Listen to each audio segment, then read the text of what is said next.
اصرار کیا کہ ہم غازی عباس کی قبر پر جانا چاہتے ہیں. آہستہ آہستہ میرا مظلوم امام سجاد انہیں لے کر بڑھتا رہا فرات کی طرف.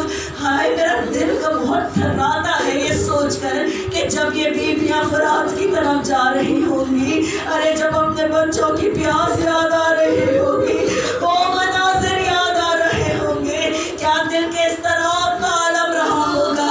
لیکن جس طرح علی کی بیٹیوں نے تب بھلا دیا کہ جب اس قبر کو دیکھا ایک مرتبہ علی کی بڑی بیٹی کہتی ہے سجاد تم مجھے کس کی قبر پر لائے ہو؟ کہا یہ میرے چچا عباس علمدار کی قبر ہے. کہا میں مان نہیں سکتی سجاد, میں نے عباس کی پرورش کی ہے, میں جانتی ہوں میرا بھیا کتنا قدامر جوان تھا. ارے ایسے قد والے جوان کی اتنی سی لہر, اتنی ننھی سی قبر. ارے تڑپ کر ایک مرتبہ سجاد بیٹھ گئے, ارے زمین پر بیٹھ کے کہتے ہیں کہ جب میرا چچا منہ کے بل زمین پر گرا, ارے دشمنوں نے گھیر کر جسم کے اتنے ٹکڑے کیے.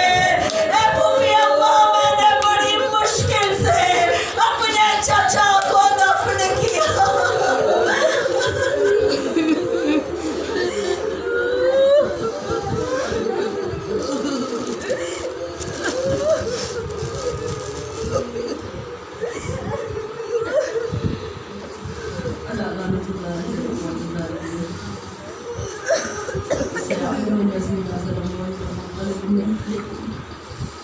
پروردگار تجھے واسطہ ہے محمد والے محمد کا تمہاری اس مختصر سی مجلس ہمارے اور ہمارے مرحومین کے تمام گناہوں کا قبول و صبر. ہم سب کو زیارت کی سعادت سے فیض یاب کرنا, امام زمانہ کی ضرور متاثر کرنا, ان کے انصار میں شمار کر ربنا تقبل منا انک انت السمیع العلیم.